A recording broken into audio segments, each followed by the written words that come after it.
Hi Vladimir, hi class. Thanks a lot for attending today to the video conference, and for those who are not present today, we will send the recording afterwards. So today we are starting with the cycle of industry specialized conferences in marketing, and today we have with us Francois Bazini, sharing with you a lot of insights and valuable information and experiences about private label brands in the food and beverage industry. So whenever you're ready, Francois, switch on your camera and microphone, and let's get started. All right. Can you all hear me very well? Because I think I have switched on everything. So good morning to you all. So as Irene said, my name is Francois Bazini. It's nice to meet you all virtually. This is my first online class, so it's very exciting. As you can tell by my accent, I'm from Paris.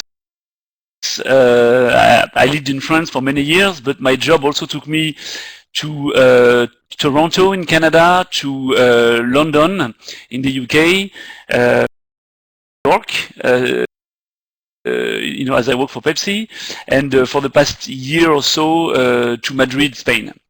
So I'm going to talk to you about a long-lasting, but always very relevant, very hot topic for the marketing community, which is how to survive what people think is the ineluctable rise of private label.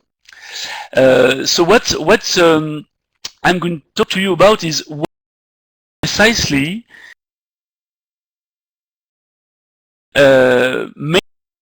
mainstream brands caught between premium brands and private label brands. What can they do to defend themselves and to survive? Especially when the private label brands are very aggressive from a price point of view, and not only from a price point of view, and when the more premium brands are also very aggressive, spending a lot of money in advertising and promotion. So this document is really, I mean, I am not an academic, so this document is really intended to be a conversation starter, or more or less sharing experience with you. By no means a set of recommendation. However, it is based on some pretty robust data. One of the data points is a Boston Consulting Group project that I conducted when I was at BCG, for which was Mars,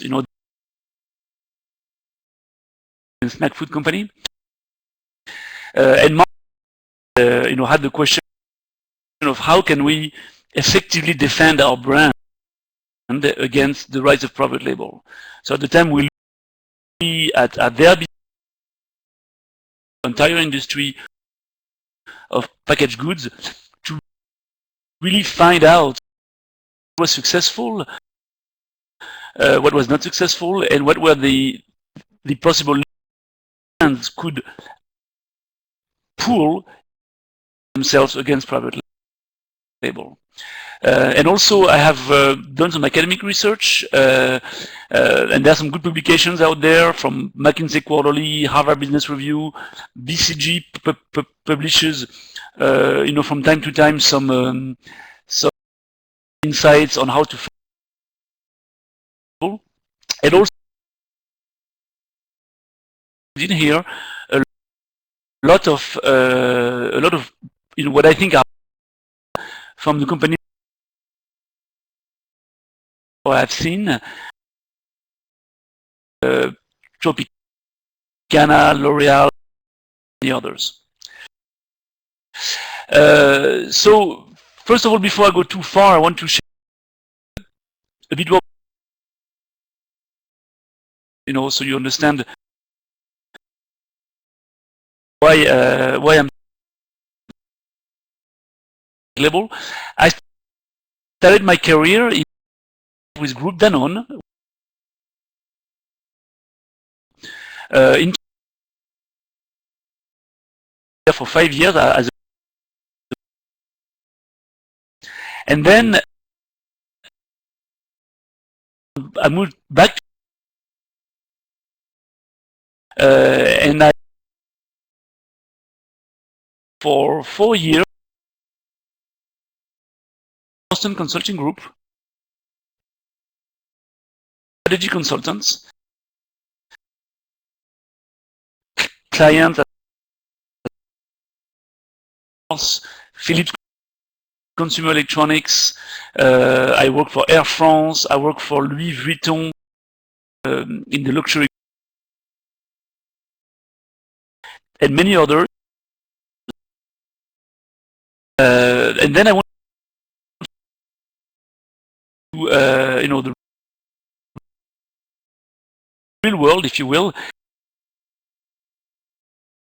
for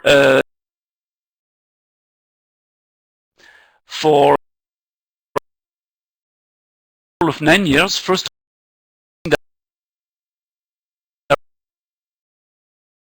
and one of the main is to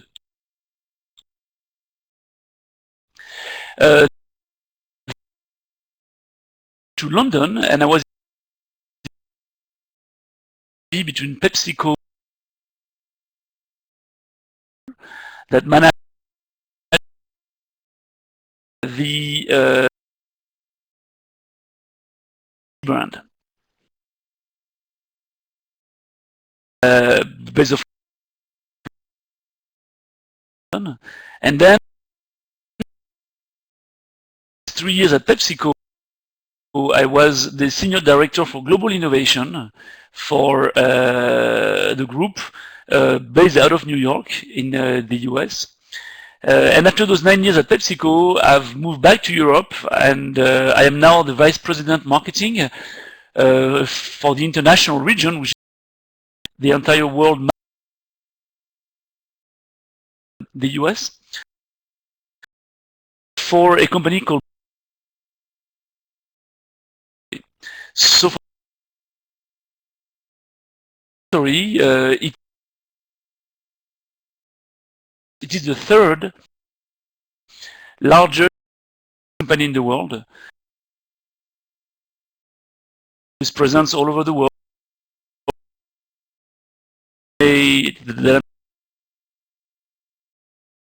Like Jim Beam, teachers, called Lafroig, Mark, again, a lot of Japanese.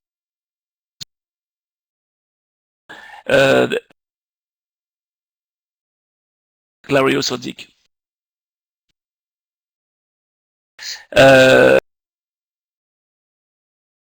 Agenda for today is, but what is, first of all, trying to define what is quiz.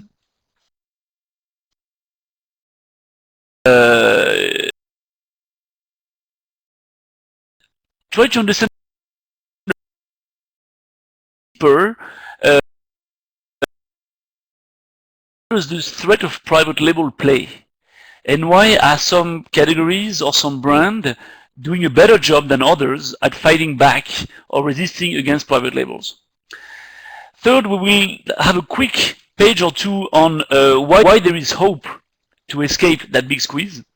Because when you talk, it's incredible when you talk in marketing or in business to some colleagues, the belief is that there is not much you can do except cut prices, which is for me absolutely not the case. There are many levers you can action, but I want to start by showing that there are some fundamental reasons why there is hope. And then going to a next section showing what are the lessons we can draw from experience. What are the levers that brands and manufacturers can pull to defend efficiently against private label? Now, some very concrete examples for each of the levers. And finally, we will bring look at an example, or a counter example, should I say, with Lipton iced tea. So if we start, what is a very simply, I think you're very familiar with that worldwide consumer phenomenon, which is that consumers now tend to either trade up or trade down, and they are squeezing the middle of many markets. You see that in airlines, in pet food, in sports goods, in almost anything. Consumers are trading up because they are attracted by truly superior set of products, and that also spend a lot of money in advertising and communications. But they're also attracted by trading down by brands that are improving their quality offering, that are very aggressive in terms of price, and that also offer a kind of no frills offering. So consumers either trade up or trade down, trading up to brands that have more money than your typical mainstream brands, or trade down to brands that have the power of retailers, and in the middle, our poor mainstream brands are squeezed, if you will. Just two examples that I want to give you from Spain, for brands I worked on. Beam Suntory has a brand in Spain called Larios Gin, and Larios is a brand that is being squeezed in the middle. At the top end of the gin market, there is a huge growth and proliferation of gins. Spanish people are crazy about gin and tonics. From niche or from famous brands like Bombay Sapphire, Hendrix, that do spend a lot of money. And also, because there is a recession in Spain, or there was a recession in Spain, there is a lot of demand for private label. So Larios is being squeezed between those two, and although it's a leading brand, it has 29% market share, it is suffering a lot. Another example from Spain is Whiskey Dick, which again is suffering from private label market share gains, and some more premium brands like Johnny Walker, Ballantine's, that invest a lot of money, and in between, poor Whiskey Dick is squeezed. So that's a phenomenon you see a lot in many categories and in most markets of the world. So let's look at the threat itself, why it's happening, and why some brands and categories are doing better. So the first thing to understand is that retailers, first of all, have the ability to succeed when they do private label brands. They have the scale, sufficient to do private label brands very well. If you take some retailers, let's say in France, a group like Carrefour, they have close to 22-23% market share. In some categories, they have up to 80% market share with their private label. That's the case, for example, in juices. When you multiply just 20% market share of Carrefour by 80% share of private label, you find that Carrefour, although it only distributes private label juice brands at Carrefour, they have a very decent size of the juice market. So they can really play as competitors, even on a national basis. And also, as you all probably know, private label brands have very low marketing costs. They don't pay listing fees, they don't need to advertise that much, they don't need to pay huge trade terms, and for a typical fast-moving consumer good brand, the margin that you give to the retailer is between 30 and 40%. They don't have that, so they can create great products without incurring so much marketing cost. The other thing that is important to understand is that retailers have the incentive to win in private label, because for them it's a unique opportunity to reduce the basket price of consumers. The more consumer buy private label, the more the overall price impression they get from the retailer is low. It's also a way for them to differentiate from other retailers beyond price. If you take a retailer like Loblaws in Canada, They have an incredible range of private label that makes them truly unique in the marketplace, and consumers go to Loblaws for private label offering. And lastly, private label retailers higher margin, which is amazing. So when you list all those things and you know that they have the ability to win, well, guess what? They are pushing very hard on their private label offering. So, having said that, not equal. Some categories are more victim of private labels, and there are some structural factors that play there. One, for example, is that in a market where you have concentrated retailers, like let's say the UK or Canada or France to a lesser extent, then private label tend to succeed much more than in markets like the US, where you have a higher fragmentation. When you have low consumer involvement in the category, for example, toilet paper, tissue, wheat, aluminum foil, those categories don't have a lot of consumer involvement, and therefore private label tend to proliferate. When you have weak brands or fragmented categories, I mentioned a few minutes ago the example of juices. In shelf-stable juices in many markets, you have so many brands that is very fragmented. And what happens when the category is fragmented? Well, big private label players tend to dominate and gain share. Also, a consequence of having small brands and fragmented category is that the manufacturers have a low advertising spend, which again, when brands don't advertise, there is a very direct correlation with the market share of private label. Also, private label tend to succeed in categories or against brands that don't have a superior quality.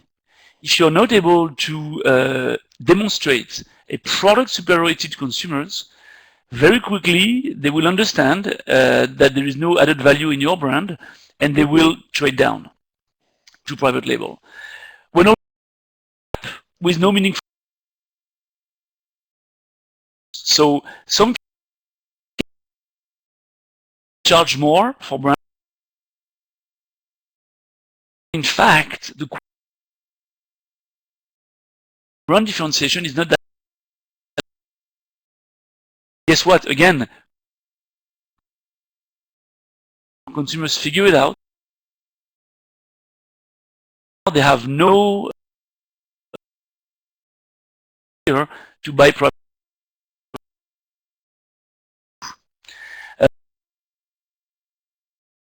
What we noticed when we did a lot of analysis was that in category innovation rates, private label again tend to when there is a weak, meaning you don't have a manufacturer, the leader of the category captain, retailer on how to the merchandising their and private labels thrive.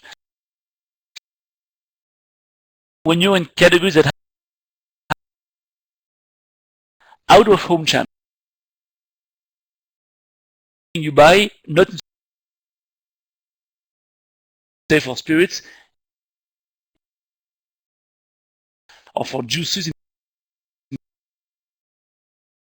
or for at barbershops. When you don't have a high share of out of home channel, then again you are exposed and they tend to grow and dominate. But there are some categories where private label don't. When you don't have, like in the US, when you have high consumer involvement, let's say baby products, shampoos, when you are well positioned, concentrated like coffee, when you have advertising players like Coke and Pepsi, there is a lot true superior brand. If you take example, retailer to create anything tweaks or bounce, for example. In those cases, private label don't do well.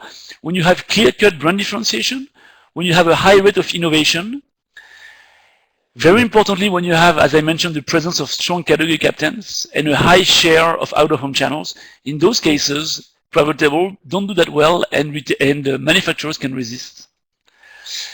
There are also some elements that allow brands to resist very well.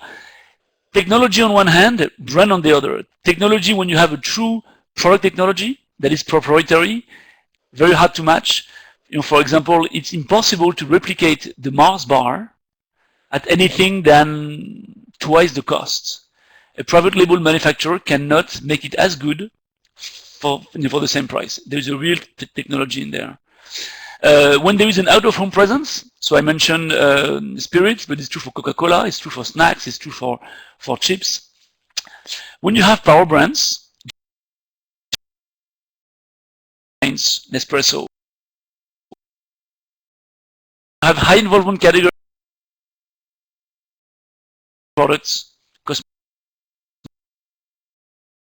foods, or when you have brand with authority, like Weight Watchers or L'Oreal. So now, is there hope to escape that big squeeze? I believe there is, and when I meet people, and I have throughout my career, almost in every, I meet a lot of, let's say, if we are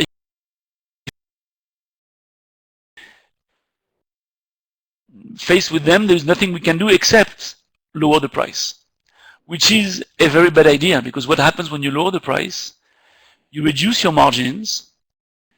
Once you have reduced your margins, you have to reduce the marketing spending. Once you have reduced the marketing spending, why would consumer buy you? You don't advertise, you don't innovate, then they would trade down again even more. And retailers can tell you, well, you don't advertise, you don't innovate. On my need you anymore, and then they remove you.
And if you know that you don't have a point of advantage, brands. So you may want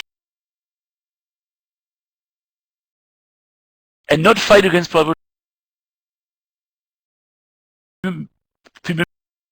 premiumization strategy if the main source of your share decline, if your currency is so low that you need to raise your price inevitably, if your equity remains strong and you think you have cards to play against more premium brands, then you can do that. And that happens when you have a clear USP or a clear point of difference.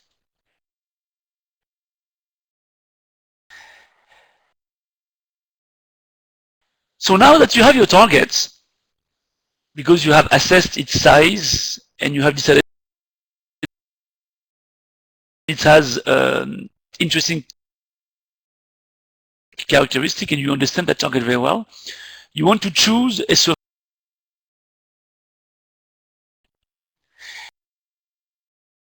me the most one of the most interesting come across is this one. It tells you that you can't really have one size fit all marketing strategy. Your marketing strategy must be adapted depending on two factors. One is your brand relative market share, which is your share relative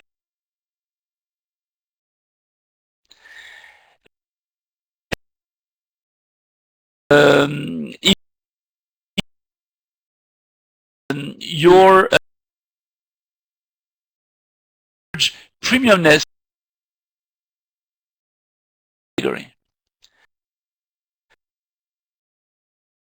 Category is very, like, let's say, or if a category is very battle, like, let's say, ketchups. So you have a classic 2x2 matrix.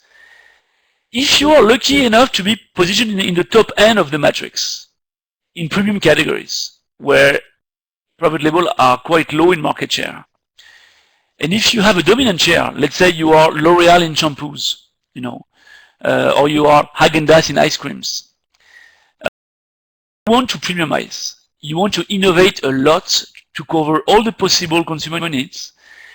The SKU proliferation is not a problem because even if you fail, as long as you cover all the needs and consumers are excited, it's okay because you make a lot of money on each SKU. It's premium, so no issues. And you want to invest a lot of advertising money. If you are still in the premium category but you don't have a leadership share, you want to have a focus strategy. Almost the same strategy with high innovation, high marketing spend, but very niche. Think about Neutrogena. Neutrogena is not a big brand of cosmetics, but it's a premium category. So what they have done is very simple. They have decided to select two things. So it's dandruffs when it comes to hair care, and it's dry skin when it comes to skin care, and that's all they do. They spend advertising money, they innovate, but only on those two need states. Now, when you are in not so premium categories, which is what we are talking about today, if you're lucky enough to be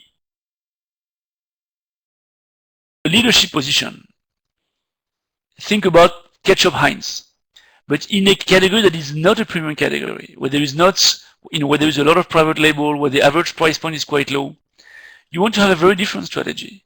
You want to closely manage the price gaps. You want to have some very effective cost engineering of your product so that you keep your margin as high as possible. You want to make sure you don't fall into the trap of SKU proliferation. You don't want to innovate like crazy at all because innovation failures cost you a lot of money and you don't have a lot of money to spend. You want to innovate towards, for example, convenient products. So Heinz does, caps that are easy, or PET bottles, or large formats. and you want to ensure that the money you spend at store level is more important than the money you spend in advertising, because again, you're not in premium, you want the maximum bang for your buck on your advertising, on your marketing money. So it shapes a very different type of marketing strategy. The mistakes come when you want to apply a charismatic strategy. Let's say you have working for L'Oreal or for Haagen-Dazs, doing lots of TV advertising, and suddenly you get a job at Heinz. You cut and paste the same approach, it's a disaster. To innovate too much, advertise too much, well, what you need to make sure is that you keep your lines simple, your price close to private label, your cost engineer, your product convenience. Big mistake. Or if someone from Heinz is hired at L'Oreal, he will start to reduce the cost on all the products, he will block innovation, he will spend all the money in store, he will do only big formats of shampoo. Again, not smart. So that matrix, I love it so much because it shows you the complexity of marketing, and that you cannot have one approach fits all, but you need to, once you have defined your target, be careful about which survival strategy you use. Then you have the levers, and that's the exciting piece. So I split the levers in two categories that are about your offer design. You know, how do you create an offering for consumers that is appealing to them so much that they won't trade down to private? And then how do you commercialize? How do you go about pricing, about merchandising, about out of home, about channel management? So we're going to see levers in those two categories. So the first lever is to ensure that your product or your brand has true product quality. Quality in generic terms, because that's too easy to say. You know, of course you need to have good quality to resist against private label. You want to have a product quality that is important to that precise target of price-sensitive consumers, and that your brand can leverage, and something that is relevant almost only to them. Let me give you an example. In pet food, Mars, you know, there are many ways to do good pet food. You can do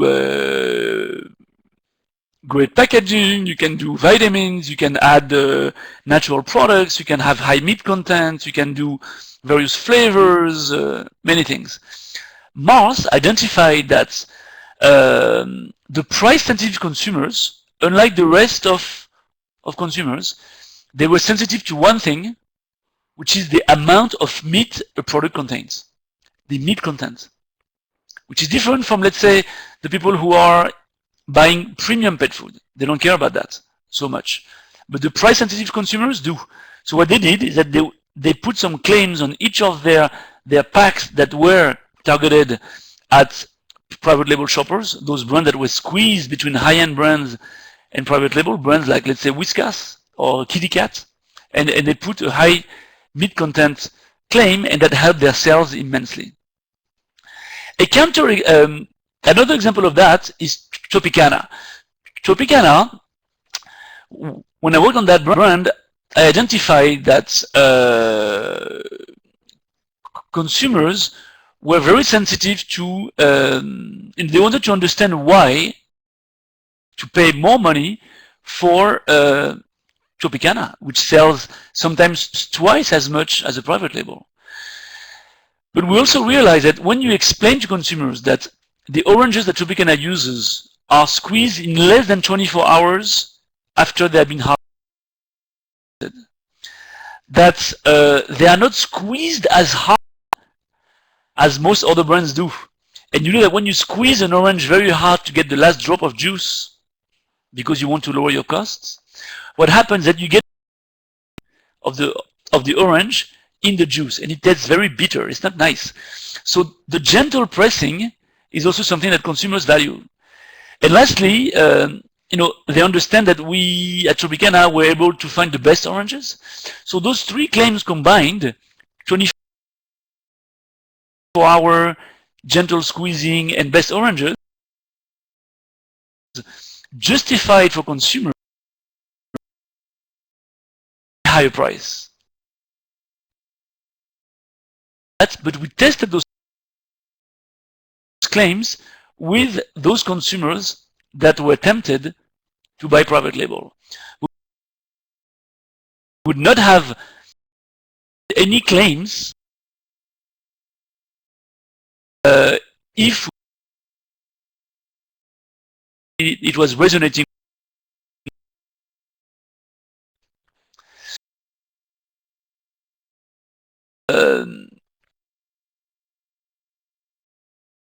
To innovate on the choice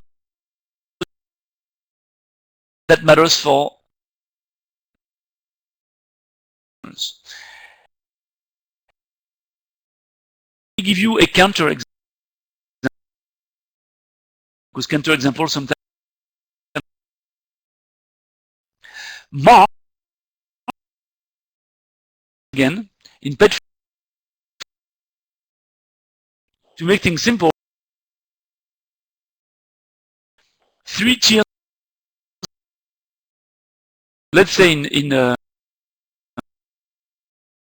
cat food, they have the top end, which is Shiba. Shiba is really for those people.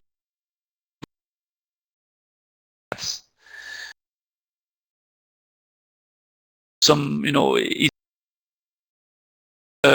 female associate their, they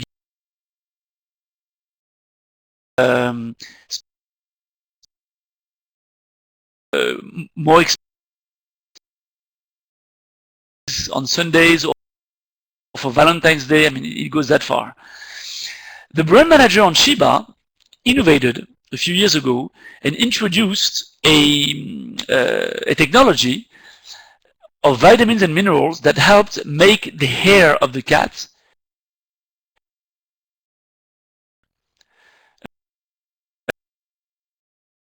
softer. Shiba sales went like 20%. The brand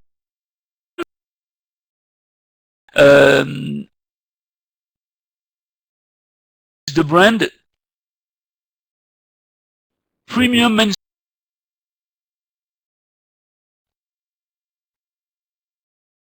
was a good idea. By the way, doesn't cost much. Like a few vitamins, is very inexpensive, and he thought that he was going to add value to consumers. And he did a little bit. He had some, some vitamins and could claim on his pack that Whiskas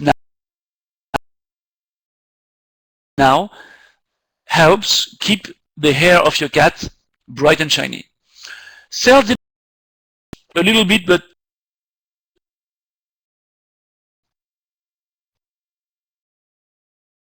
then they have a thing called kitty cat. That is brand against private label. The brand that people hesitate to buy, and sometimes they buy private label, sometimes they buy kitty cats. They hesitate between the two. The kitty cat brand manager thought, okay, it seemed to have worked on other brands. This innovation is quite cheap. I'm going to add and formulas as well.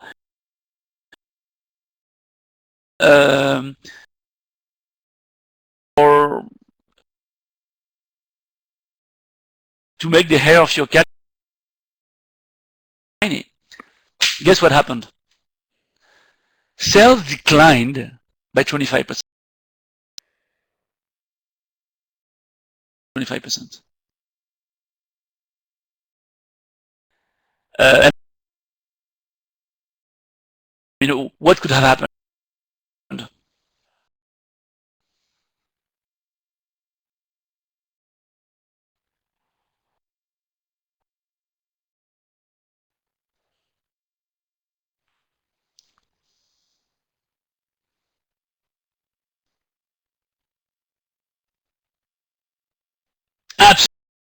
absolutely right.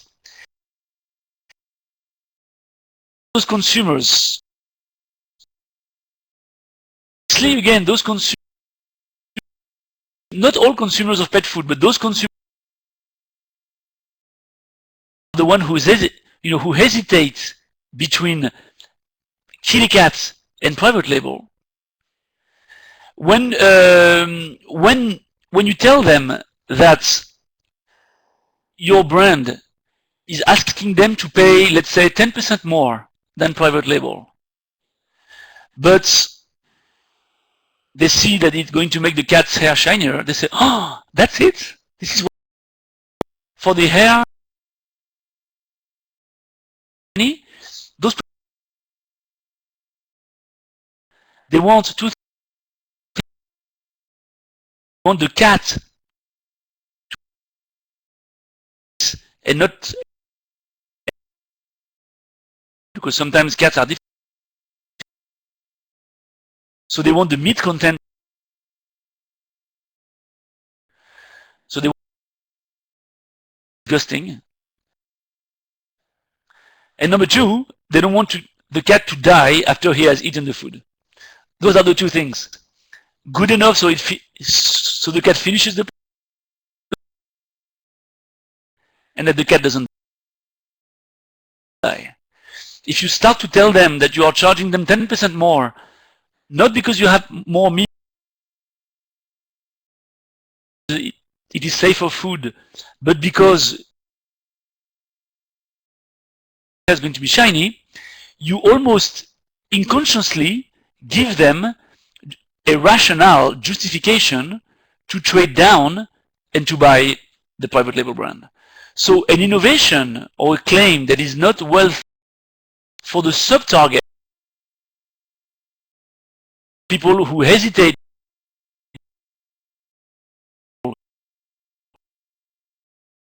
um,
too bad we don't see the images, they didn't load properly. But on Lipton iced tea, in 2006, it was the whole kind of, we need to make our product healthy with the owner of the brand, or who was the full owner of the brand at that time, decided to embark on a true health and wellness strategy. Because they said, you know what, so, we analyze our business, Lipton iced tea has a reason for being, which is to be healthier than Coca-Cola and Pepsi, and we are going to play really hard of a soft drink. Makes sense on paper when you don't do your go deep into the, yeah, why not? So what they did is that they changed the core formula, they reduced the sugar level to reduce the number of calories. They changed the packaging and the graphics from something very bright and yellow to something much more elegant with tea leaves and tea cues, And they pushed a claim that iced tea contains antioxidants. They also, in terms of target and advertising, instead of doing campaigns that were very bright and happy about targeting beach families and kids on beaches with sampling programs and balloons and very uplifting advertising, they went for advertising that was more about balance and harmony. You had a woman in a spa, smelling the fresh air. They targeted women 35-45. They did a big PR campaign with the Green Forest Alliance, the Rainforest Alliance. Spelling mistake. And then they innovated. Instead of doing colorful fruit flavors, they went for better for you innovations like white tea, red tea, Linear, which is a product that is supposed to help you in your diet. I stopped when I arrived. They were about to launch a blue tea. And then, so really they went entirely through the line to, this health and wellness strategy. And, I'm using this example because there's a quote from Mark Twain that I absolutely love, which is to say that no man is of so little value that he cannot be used as a bad example. And I think that this example of Lipton iced tea is really an example of bad marketing, of lazy marketing that falls into the trap of the propaganda that you hear about health and wellness and you need to be healthy. So all the junior brand managers, they run and they do, all those things we've seen on the page before. The mistake they've made, honestly, they've made three types of mistakes. The first one is that they have accepted quality trade-offs on their core Lipton iced tea business. They've changed, by reducing the sugar level, they've changed the taste. And we all know in soft drinks that sweetness matters a lot to consumers. You don't remove sweetness without impacting the quality of the product. So number one, well, we saw, and it was the lever A, that the quality of the product, especially for those people who trade up and down, is very important. So they violated one of the most basic principles. Number two, they misunderstood who the target was. If they had looked a bit more about who the Lipton iced tea target was, and especially that target that was possibly going to go away from Lipton iced tea to private label brands, they would have understood that it was not urban women 25 to 40 trying to reduce their waste. It was large family, suburban, that have very low interest in healthier food, that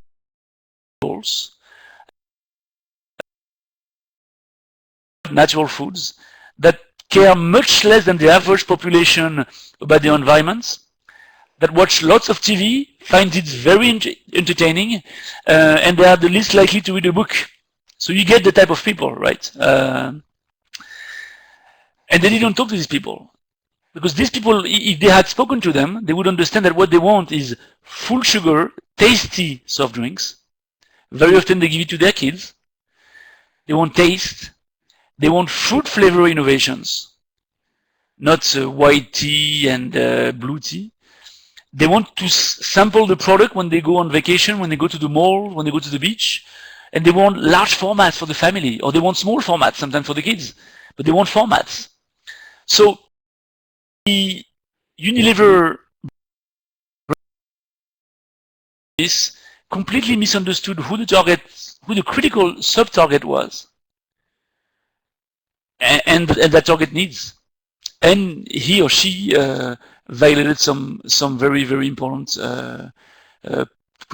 principles. So guess what happened? It was a disaster. In 2 years, the market share of Lipton iced tea in Europe had shrunk significantly. In some markets, they have lost a lot of consumers.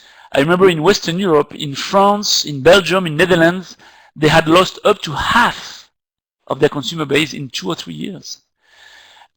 Needless to say, the tea-based innovation around white tea and green and red tea were complete failures. The equity started to suffer. It suffered especially on dimensions like fun and for me, which in soft drinks are very important. Those are the image dimensions that drive market share. They lost the core attractiveness. You know, the main formulas on Lipton are peach and lemon. Those lost attractiveness compared to private label when you did blind tests. And lastly, a bit like the example of Kitty Cat with the shiny hair of the cat, the claims around antioxidants, the tea content, and the Rainforest Alliance prove very counterproductive. Those families with lots of kids who don't care about the environment and don't care about health and want fruit, flavors, taste, formats, when they read that Lipton iced tea now has AOX, it has this beautiful partnership with the Rainforest Alliance, and by the way, Lipton is asking consumers to pay 30-40% more than private label. Well, guess what? They have all the reasons they want to go to private label.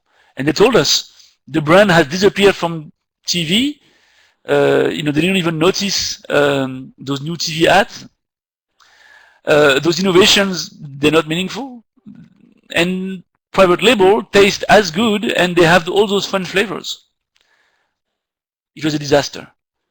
So what we did, honestly, was very simple. So Pepsi formed a JV with Lipton in Europe. And for a soft drink guy, our analysis was very simple. It was that they did everything that you shouldn't do when you manage soft drink brands. So what we've done was to reverse it. We have increased back the sweetness level. We went back to the formula, the legendary Lipton iced tea formula from 1998. That when you speak to people in R&D, they tell you, oh my God, the formula from 1998 was so good. So we went back to that formula. Instead of adding sugar, we added stevia, so it was a bit more natural. We changed the packs. We went back to some bright colors packs with less tea leaves and TQs. We removed the antioxidant claim. We created a lot of fun fruit flavor innovations, red fruit, exotic, mango, pomegranate. We did format innovation, large formats, small formats, multi-packs. We invested a lot of money in branded coolers out of home, in cafes, in bars, in restaurants, in beach bars. And we went back to the roots of the brand, which is a fun, yellow, shiny, sunny brand. And we created a celebrity-based advertising. I had hired at the time Hugh Jackman, which is a US actor, to do an ad for us on Lipton iced tea. Again, not talking about health and spa, but really uplifting. I think we can play the video now. And you can see it.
Enjoy the natural effect of tea. Drink positive.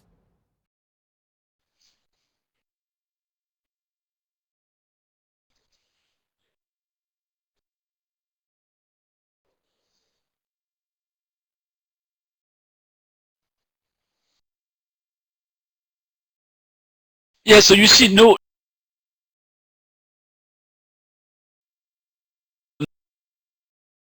rocket science, a happy advertising with a celebrity that doesn't bore consumers with, it was 108 versus what the Unilever strategy was. It has been so successful, had a really V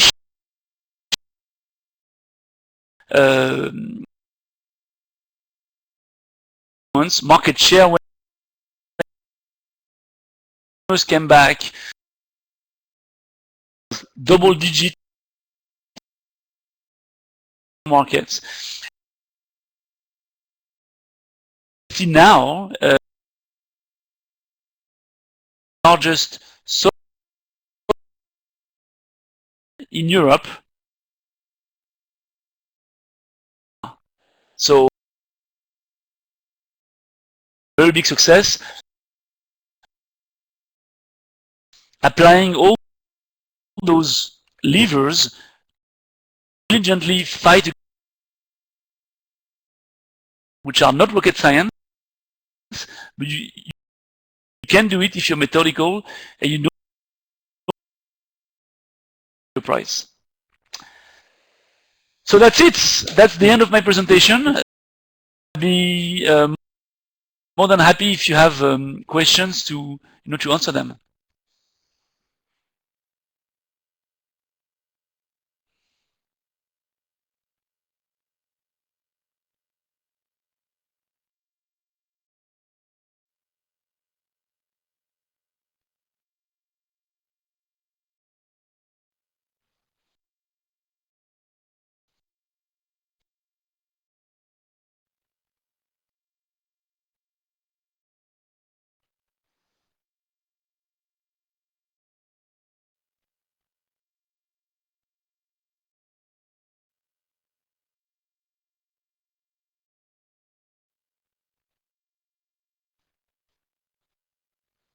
No, thank you to all. It was great to be able. Ignacio.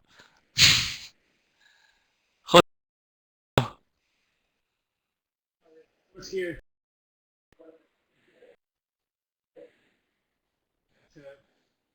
Then Vladimir has a question. Thank you. With Francois. I think it was very, very, very. Oh, you have a question from Vladimir. Oh, okay. So, you actually know doing very simply, in fact, I mean, first hit that the performance was bad. The previous team was looking at the performance, 1 year to 1 year. What we did was to look at the entire 2 or 3 years, and we realized, oh my God, we have lost so much share,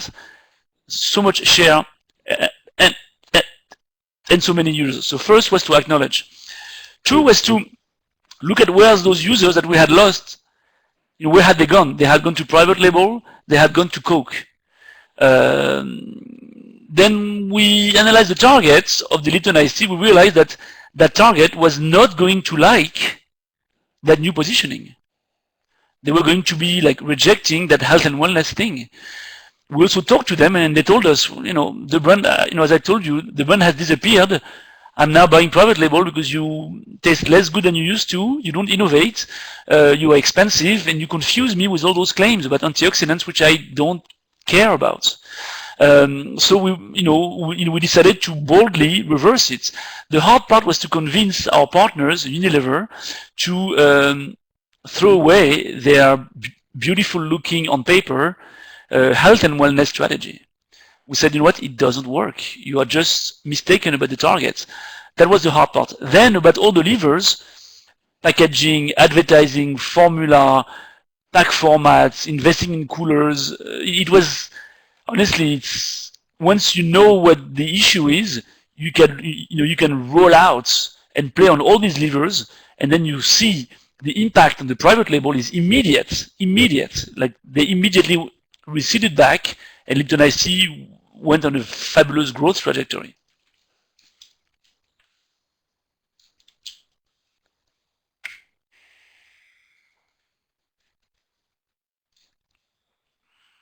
Antonio is typing something.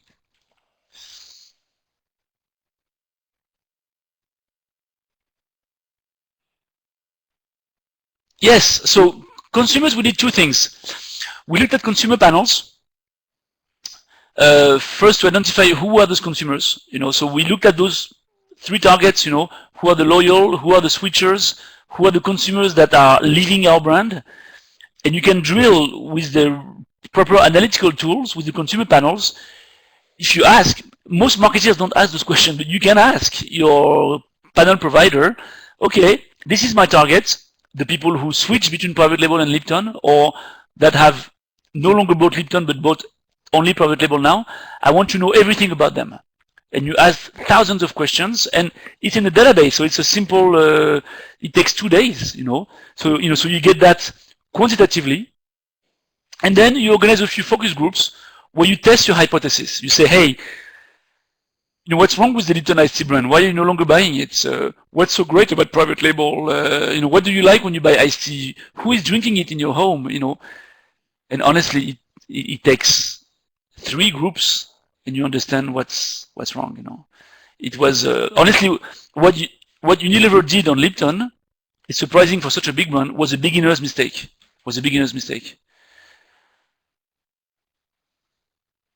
But many brands do that, because they are victim of corporate propaganda around health, around the environment, around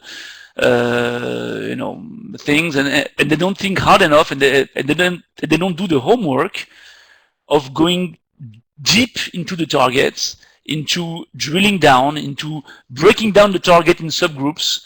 They look at averages. They use bad metaphors, and then they devise strategies that are not rooted on analytics, if you want.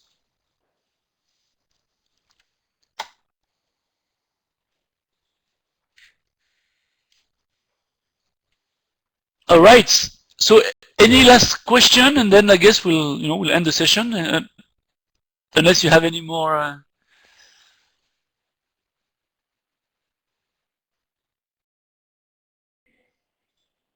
Okay. Any? Yeah. Okay. Good. Yeah. And Francois?